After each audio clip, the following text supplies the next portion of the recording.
Welcome back to my channel. If I look a little tired, don't mind me. I just got out of work at 6 o'clock this morning, but I find that making the videos at this time, I don't know, I just feel more comfortable doing it like when I'm done with work, you know what I mean? I still have like a little bit of residual energy left to, to talk and yap before I go to sleep for the day or my night or whatever it is. But yeah, I wanted to talk to you guys today about the job market and about how you probably shouldn't leave your job in 2025. And I say that as a person who, I left my job during the Great Resignation. And so I pulled up an article just to kind of go into detail about what the Great Resignation was. So first I'm going to explain my perspective on it, which is that for me, the Great Resignation was that, yeah, like at the time when COVID happened, I was working for the Department of Revenue for the Child Support Enforcement Office. I was on the phones, y'all. I was in call center. I was on the phone, baby. I was on the phones, okay? On the phones. And listen,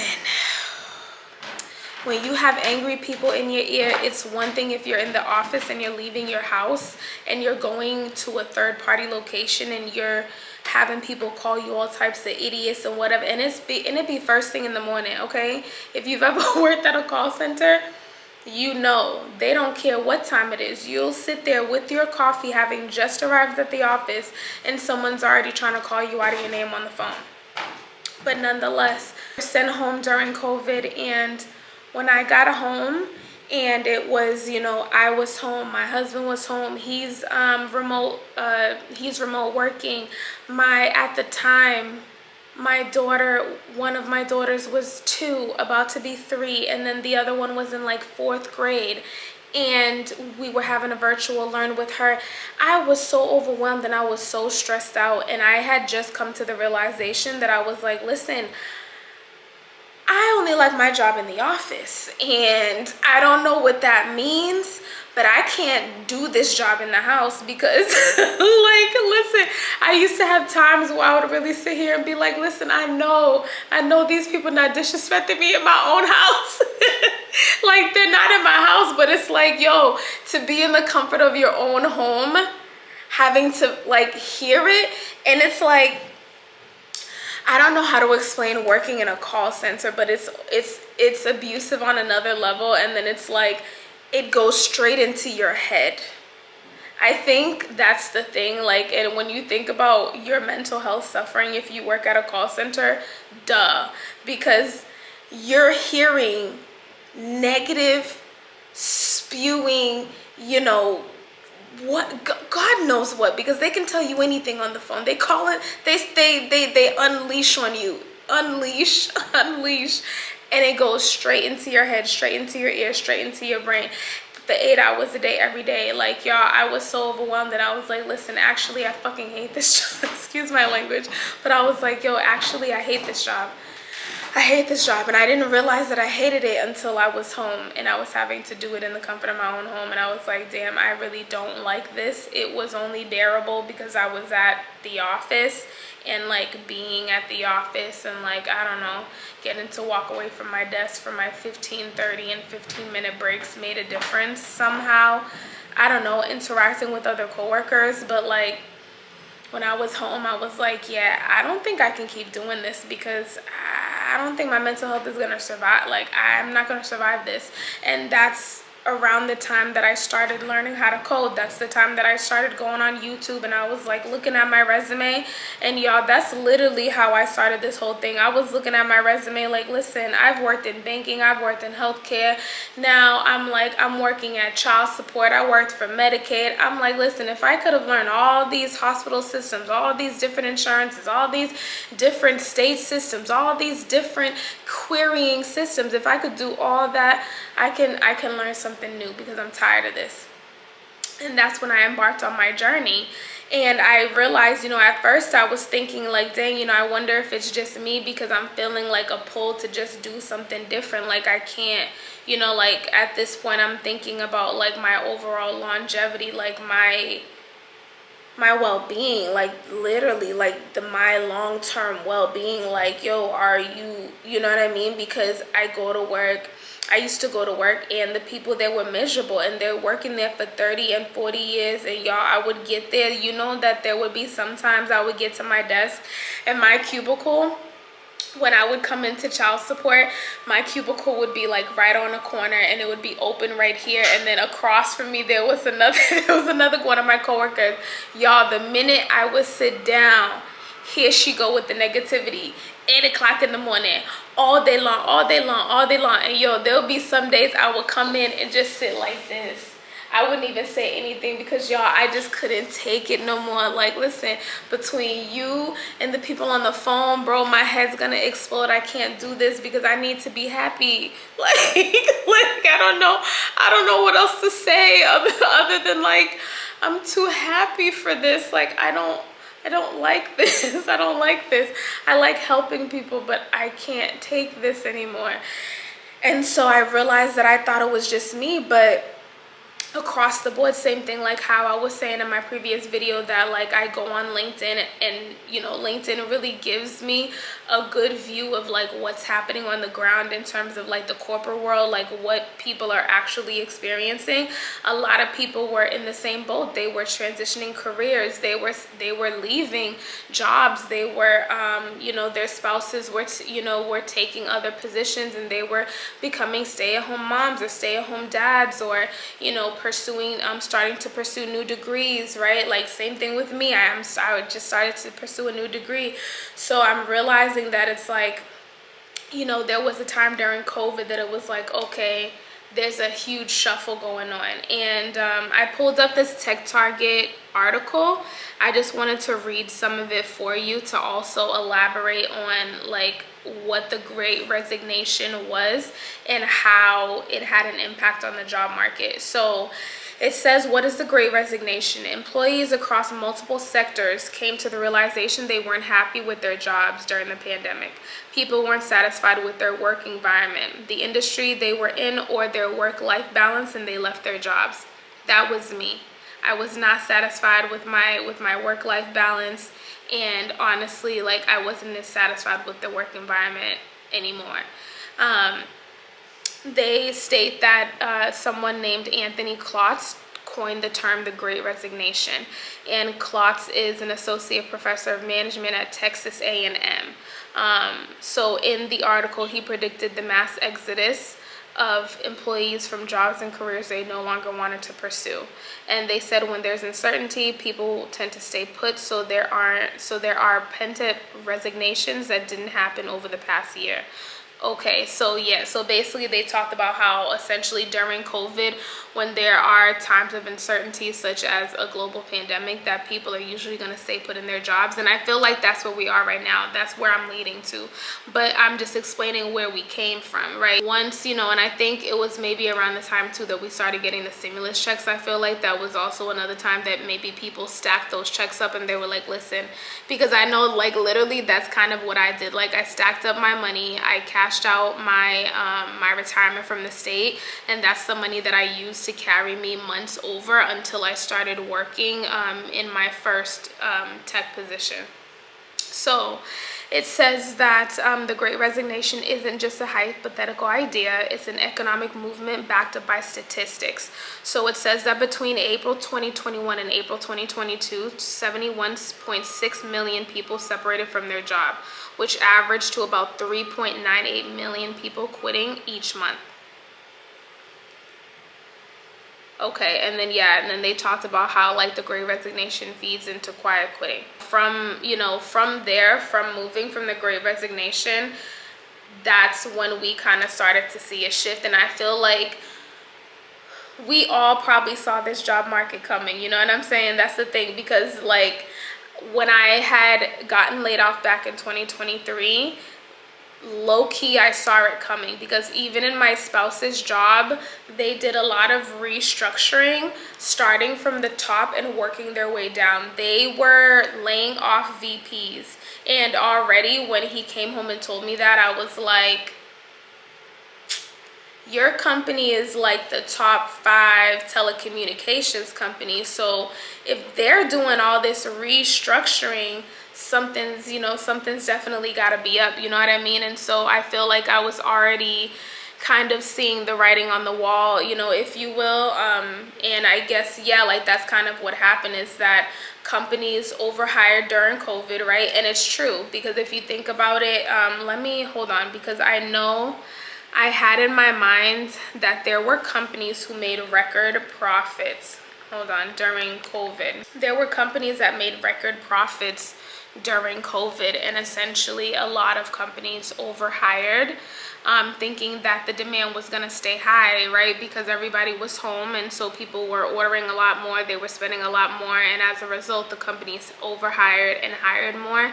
And when the world opened up, people went back to work. They weren't spending maybe nearly as much because the stimulus was drying up, and people were likely coming off and out of layoffs and out of unemployment, because again, like I have family members who are in the service industry. They were laid off. They were laid off for the whole entire time that there was a lockdown. So for people like that, where it's like, okay, well, I mean, their industry was closed, they're just coming out of not having a job, not, potentially their benefits being cut in half, whatever the case is. So they would need to be saving their money, and that's what people were doing.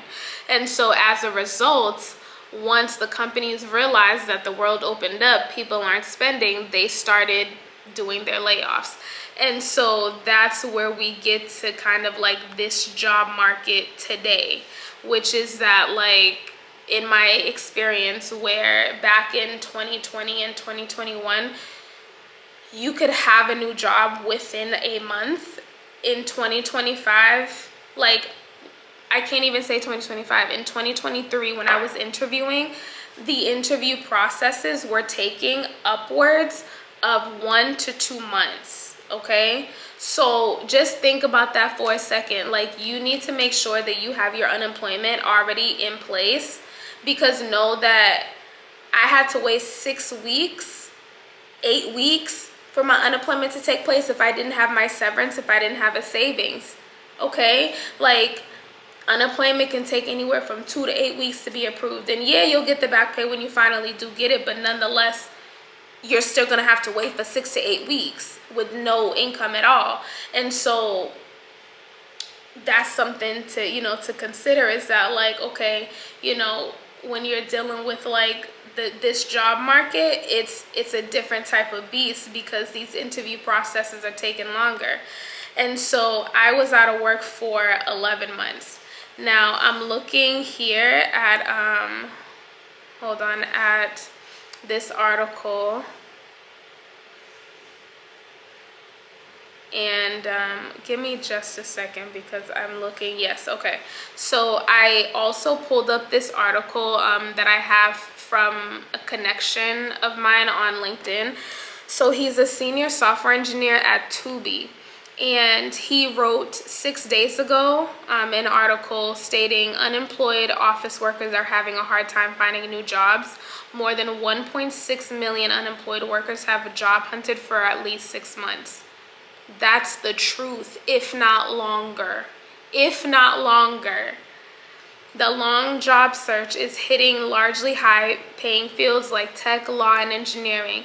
And remember, in the last video, I was telling you, like, these are educated people. Like, I don't understand why, but then I also have a feeling that, yes, somebody also did mention in one of my comments AI, and that does have something to do with it. They are laying people off because better AI software is coming out, better better artificial intelligence is being released, to where they can have, less people utilize AI basically to replace bodies, you know what I mean, to replace workers, so they can, essentially have AI do the job of 2 people and only have 2 people on staff doing the job of 4 or 5, so It says the US economy added 2+ million jobs the past year, but more out of work are having a hard time getting back in. Hold on, my battery's about to die.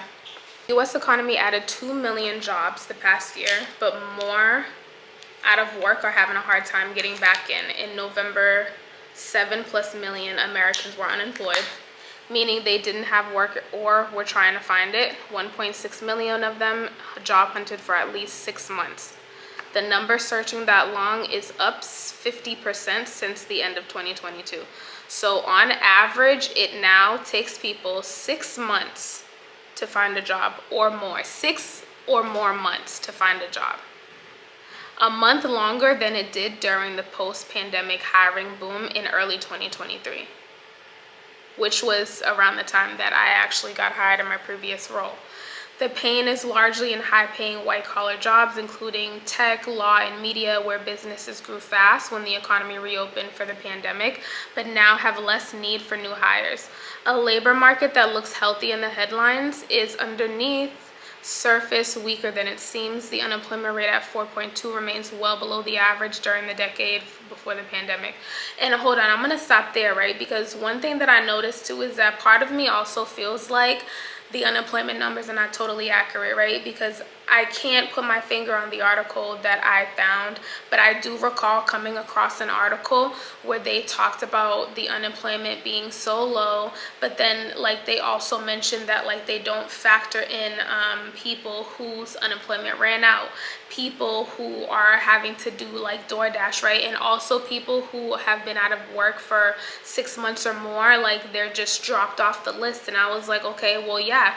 And in that case, to them, when I was unemployed for 11 months, to them, I would have just been considered re-employed, even though they didn't, like, I wasn't working. But to them, because I dropped off the unemployment, because my unemployment literally ran out before I found a new job, they would have considered me employed. So that's what I'm saying, like, because part of me feels like the numbers are a little skewed, and are we being shown the real numbers? Because if we saw the real numbers, would it be more alarming? Like, would it be sending us a message? I don't know. Maybe that's for another video. Maybe I got to do a little bit more research and get back to y'all on another video, because I need to know. So now maybe I might do that, because I need to know, like, what's with these unemployment numbers, because the math is not mathing. The math is not mathing. Based on what the people are saying, is not matching what you're saying. Because I know for me, when I was unemployed, that was the longest I had ever been unemployed since I was 16. I'm 36. Okay, I am 36. I have never been unemployed for 11 months in 20 years since I was a teenager. Okay, 11 months, like, that's crazy. No, this is not normal. Having to search for work for 6 to 11 months in this economy with the price and the cost of living is not normal. It's not okay. Now, can I tell y'all another thing? Do you know that when I was unemployed, I applied to Target? Do you know that I was denied? Do you know I was denied? And you know what really made me mad? Can I tell you what really made me mad? I called my friend and I was like, girl, listen, at this point, I'll work as a waitress, you know what I mean? Like, forget it. I'll work as a waitress, and like, I'll work as a waitress until I like find another job. Like, you know, I'll work at Target and do stocking overnight until I find another job. And she was like, you know, and I was like, I just don't understand. Like, I just don't understand like why they would have denied. Like, I don't get it. Like, I have an impeccable resume. I don't understand. And she's like, well, you know, like, you might be a little overqualified. And I'm like, can you imagine I'm pursuing more degrees and then I'm being told to dumb it down so that I can find a job? Like, bro, what? What? I didn't like hearing that. I didn't like hearing that, because it's just like, I'm a millennial. Like, we were told to go and get an education and do all the right things to be guaranteed a great life and a great job and the American dream and a house and a car and maybe 1 or 2 vacations and be able to afford 2 kids, put them in private school if you want to, and save for college for both of them, and have money for retirement. And that's only if your wife wanted to work, because she didn't have to, and you could still afford all that stuff on your job. Like, we were told that. And then when you're out of work, they telling you you're overqualified, you should probably dumb down your resume. Listen, I work too damn hard. I'm working too freaking hard to get my degree to dumb down my resume for anybody. Okay, I'm working too hard. This is too much. I'm working too hard. I don't have no other simplified version of my resume because I'm working too hard to make myself better, to educate myself more, to dumb down my resume. Like, no, no, no. So yeah, I applied to that Target while I was laid off. They said no, and I was like, listen, and obviously that must have meant that, listen, rejection is God's protection. Okay, rejection is God's protection, and that's just what it is. But yeah, like, this person applied for, you know, a job at Publix. They were also denied, you know what I'm saying? And yeah, his paycheck would have ended his eligibility for food stamps and Medicaid. And babe, don't even get me started with food stamps and Medicaid, okay? Like, I remember when I had just had my daughter. She's 12 now, and so I was like 24, and yeah, like, my husband and I were literally making like $10 an hour each. Like, and I had already graduated from college. I had already had my 2-year degree. I was working at a bank. Okay, I was literally a whole banker. $10 an hour.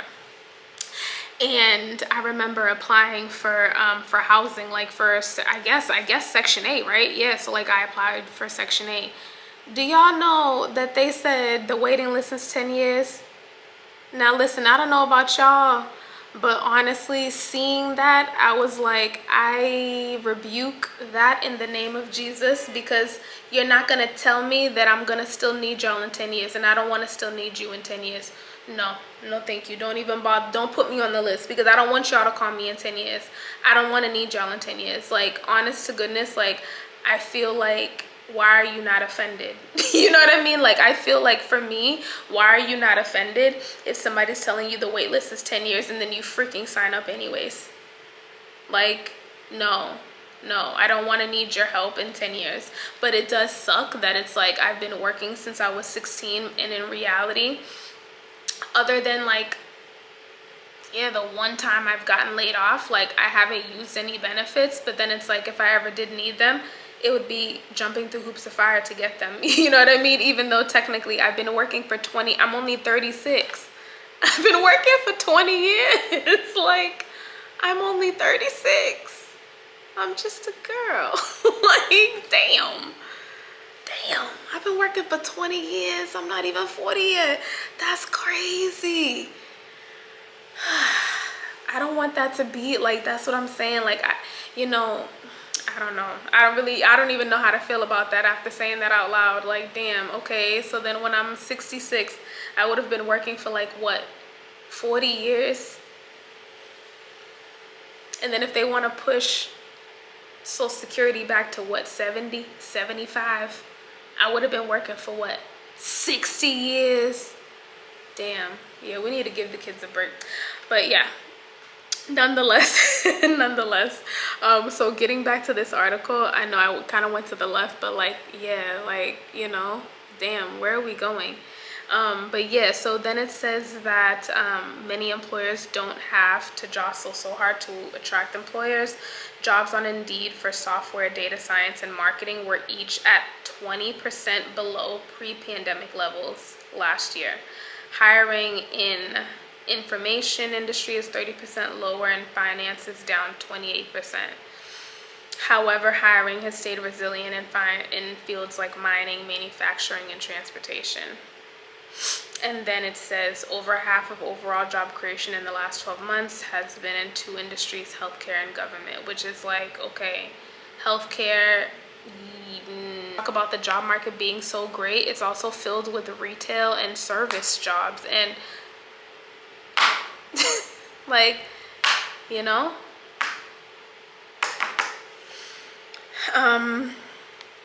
so yeah, that was an article that I wanted to go over, because I feel like, you know, and he wrote that about 6 days ago.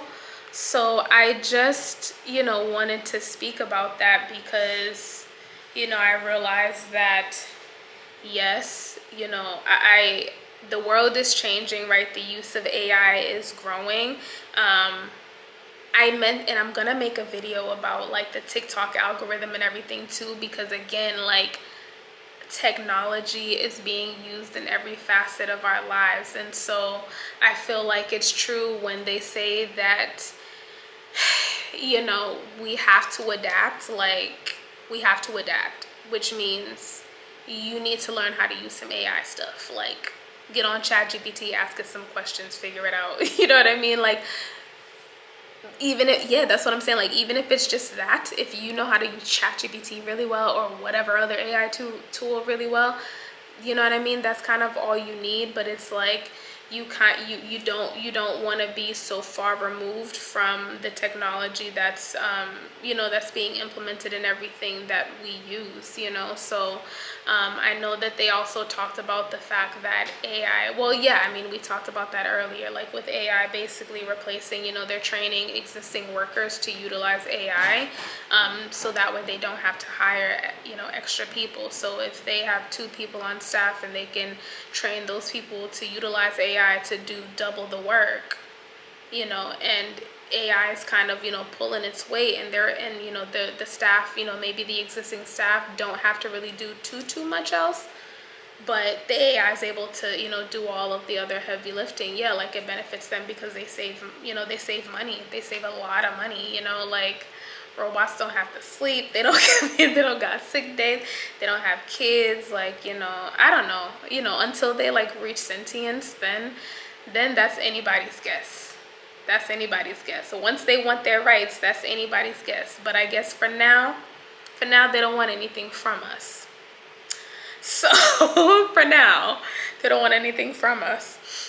But yeah, I would definitely say if you have a job in 2025, whatever job you have, try and keep your job. You know what I mean? Like, yeah, try and keep your job, because, you know, you have to, and also too, we gotta save. Like we gotta save, because layoffs are still happening. Layoffs were happening at rapid high pace last year. I've still been seeing layoffs happening this year, and I've also been seeing a lot of people that were laid off from last year still laid off today. They're still looking for work. There's a lot of people in the job market, which means that there's a lot of competition. So that's also another thing that's going to make it hard for you to find work, is because there's so many other people in the job market.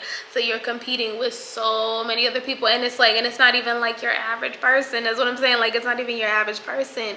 It's the people who worked at these big companies, freaking working at Cisco, working at Amazon and Microsoft and Google. And it's like, damn, you know what I mean? Like, I'm good, but like they have the name on their resume, you know what I mean? So sometimes, yeah, sometimes you might lose to the person who has the prestige on their resume. It is what it is. But it's like, you know, you want to be prepared for that. Like, I know for me, like, that's always in the back of my mind. Like, okay, now I know that we are in a climate where it's not just like, you can't even find a simple job fast in this job market. Like, I don't know, when I was a teenager, I worked at CVS, I worked at Dollar Tree. No, not Dollar Tree. I worked at Family Dollar, and I went in there and got an application. I think I started the next week. CVS, I started in 1 week. Even most of the other jobs, it was like interview to first day was still within 30 days. Like,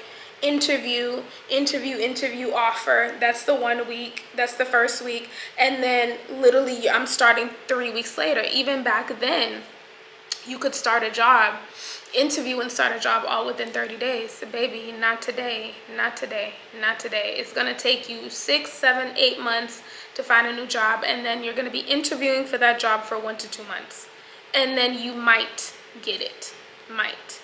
So you want to just be prepared. Like, if you know, if you are like planning a transition, be strategic. You know what I'm saying? Like, be strategic, like utilize the benefits that you have at your job to your discretion, to your benefit. Like, listen, I'm here in a co-working space right now because my job is subsidizing like a portion of it so that I can remote work here, but it also doubles down as like my area where once I come work here, I literally finished working this morning at 6 o'clock in the morning, and I'll finish working in the morning and then I'll record my videos here. And I love doing that, and it's like that's a benefit that I'm getting through my job. And so it's like, yeah, like, see how whatever benefits it is that you can get from your job, whether it's that they pay for your tuition for school, baby, pursue that degree on your job's dime. Stop playing games. You know what I mean? That's the thing. Like, yeah, I told you don't leave your job. I didn't tell you don't suck them dry for everything everything that they offering, because our jobs, you know what I mean? Like, we're like they rent us for 8 hours, you know what I mean? And so it's like they're using us, use them. You know what I mean? Like, whatever benefits that they're offering, take those benefits, utilize those benefits, whatever it is. Even if you want to leave your job at some point in time, it's like, think about like, okay, well, you know what, while I'm here, how can I utilize the benefits to my, you know what I mean? Like, how can I utilize the perks here to my benefit? How can I make them work for me to at least be able to do something to, yeah, basically to like elevate myself, whatever that is. You know what I mean? That's what I'm saying. Like, whatever it is, whether it's learning a new skill, if they pay for courses, my job pays for LinkedIn Learning. I take LinkedIn Learning courses for free, and that helps me because I promise you, like, and I'm pretty sure I mentioned this in another video, every single thing that I'll take a course on, the minute that I learn it and it's in my brain, I've seen it before, it's going on my resume. That's my skill. That's a new skill. I just learned that, yes, and I know how to do that now. Yes. And I know how to do that now. Like, you can't tell me I don't know how to do it because I just did it, because I just looked at this LinkedIn Learning course and I followed along. I did all the challenge activities. I did all the practice. I know how to do that now. That's a skill. So, yeah, utilize these jobs, okay? But be wary, be cautious, proceed with caution, and just be mindful of like the job market, and the fact that there's a lot of people on the market and it's competitive, in addition to companies not wanting to pay, in addition to there not actually being as many roles. Like, I'm sorry, I'm also convinced that there's just not as many roles is what they're saying, and it's true, there's not, because the ghost jobs thing, it's absolutely facts. Like, I'm pretty sure, like, I don't know if I talked about this before, but like, when you're applying for jobs, LinkedIn, don't even apply on LinkedIn. Like, half of those jobs are scams where it's like, I think they are data collection scams where they attempt to collect all of your information that you would normally input into a job application, and they're collecting that data. And I don't know, it looks like maybe they might be in outsourced types of companies, but that is happening more and more. So this is true that there are ghost jobs, because I believe that there are, likely third-party companies that are performing data collection, and that's how they're doing it. They're posing as, roles. And so what I suggested people, when I told people that I was applying for my fully remote job, that I told people to go on LinkedIn and look for the position that you like if you find some positions, like look for 5 to 10 roles, and once you find those positions, you're gonna go onto the website and you're gonna go onto the actual like careers, the formal company website, and then the careers. You're gonna go into the careers and you're gonna actually search for the name of that role. If it matches, then you know that you can apply. If you did not find the name of that role that matches with what you found on LinkedIn, abort mission. Because a lot of the times they're just posting fake jobs on LinkedIn. Sometimes they're real, because yeah, like, I got my job technically on LinkedIn, but I did exactly what I just stated. I did not apply on LinkedIn. I took it, I went to the website, I verified on the website that that position was actually available, and then I applied on the company website. I did not apply on LinkedIn. I only use LinkedIn to find and source the jobs. And then I compile it, and then I go to each individual website and apply. So yeah, that's all I wanted to share this morning. But thank you so much for joining me. and I was gonna drink this Red Bull, but yeah, I'm gonna go home and sleep, so maybe not. But all right, thank you for joining me, and I will see you in the next one.